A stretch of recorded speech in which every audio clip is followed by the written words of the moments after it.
stuff. Right. The language of drumming was more vocabulary and what to play, kind of phrases and vocabulary building, repertoire. Yeah. And the art and science of groove is a quality thing. So how do you get that quality of groove inside everything that you play? So, Cool. time. One thing that I love to do this exercise, which is, and you can do it with me now. You thought you'd just sit there and consume? No, you have to do something now. Oh, wait a second. So, do you know the football clave? Do you know the football clave? Football clave? Okay, here we go. The football clave is this. Oh, yeah.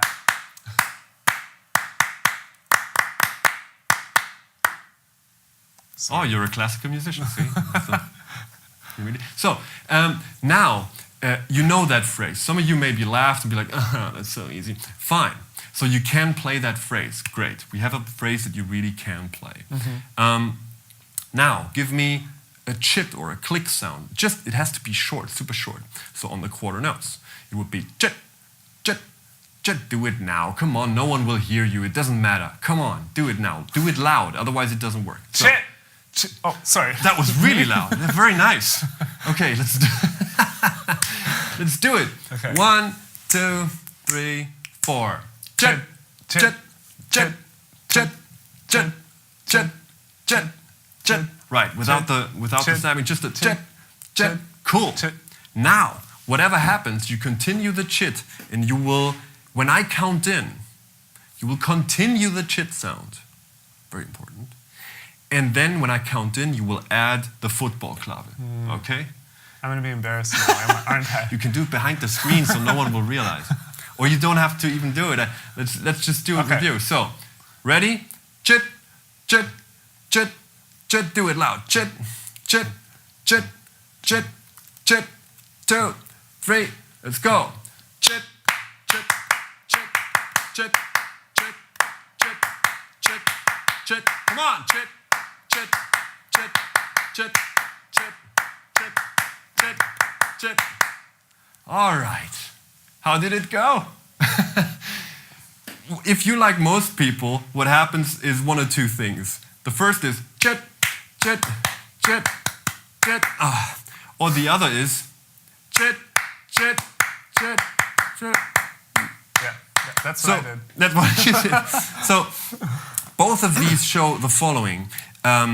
Before you even check out and waste a lot of time with playing to the click or trying to synchronize to the click, the first is you have to feel the pulse and feel the quarter note pulse with what you're playing, parallel to what you're playing. So only if you can do that, then you can quantize that and move it to on the click. So what we do mostly is we focus so much on the what we play that we forget the how, the pulse. So when we play a fill, we don't even feel the pulse anymore. So then we wonder why we lose the tempo or we lose the subdivision, because we worry about the notes that we play and we don't hear that chit anymore. So this exercise would be chit through playing your drum beats, playing fills, maybe even improvising. It could sound something like this. Chit, chit, chit, chit, chit, chit, chit. Chit, chit.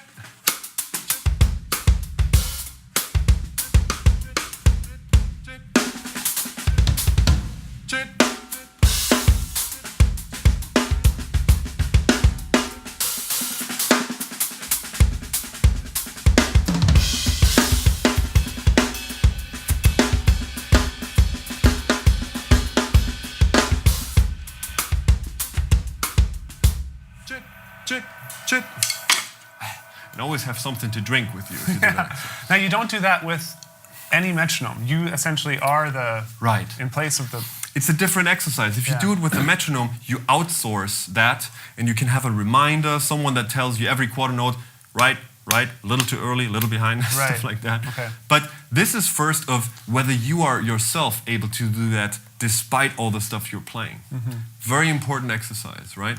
So the next would be to take a click and kind of line it up there.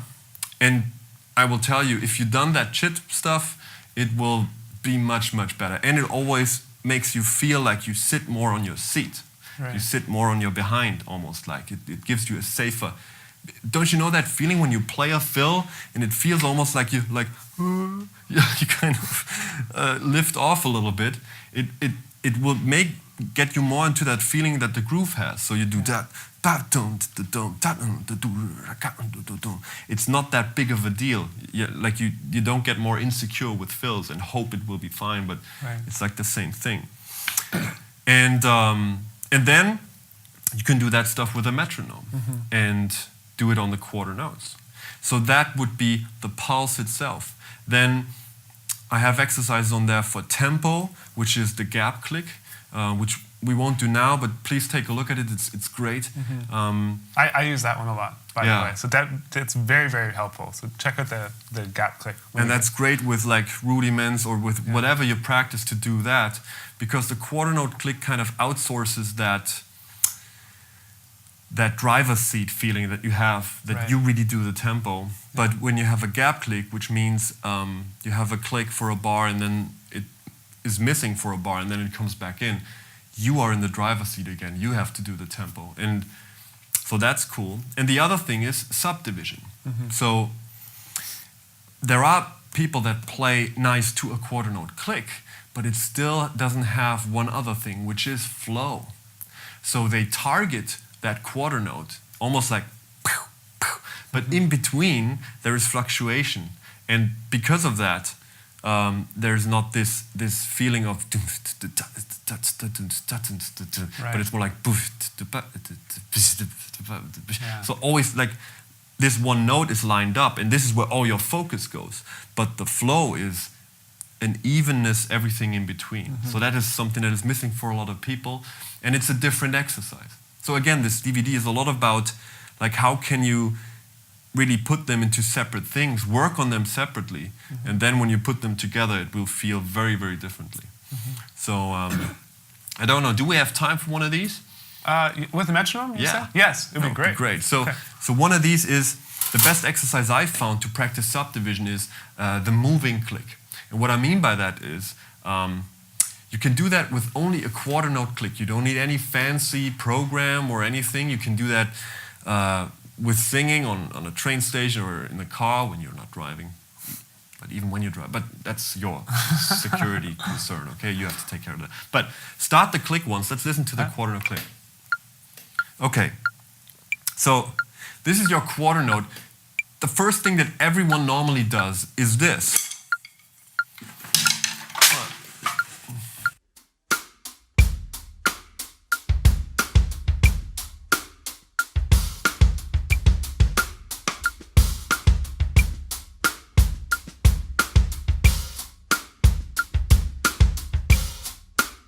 Which is fine, but if you want to practice subdivision, and also, turn it off for a second. Sorry. And what it also does, it relieves you of making the downbeat yourself, which usually leads to that the downbeat gets a little bit weak.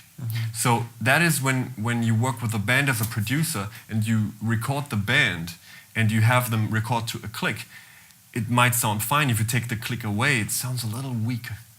And that comes from that everyone is not doing it themselves, but always kind of, is it? Huh? Always asking for permission every quarter note, basically subconsciously. Is it okay? Is it okay? Yeah. So, and you do that with your playing and you practice that. Much better is to practice, or to also do at least, to practice making that downbeat yourself and having the click just be a guiding thing. Almost like a percussionist there. And you do it by placing it somewhere else. So again, quarter note. So, and you try to listen to the click and think of it as the offbeat. It would sound something like this.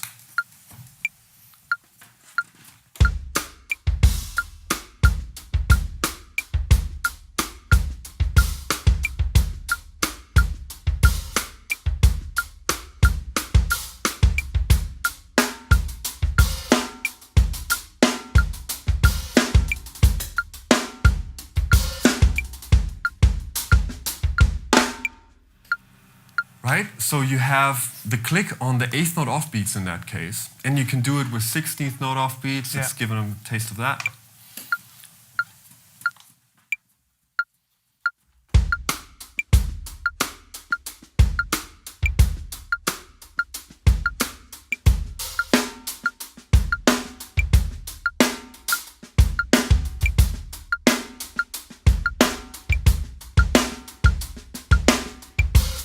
It was on the 4th 16th in that case. And this is really great because it puts you back in the driver's seat, gives you the roll back that you have to do a solid, nice, fat pulse. Yeah. But you still have that guiding thing, and you are aware at the same time of notes of the subdivision that you may not be so comfortable listening to, because the 4th 16th or the 2nd 16th, we don't like that much, right? So this really helps a lot with having a nice, wonderful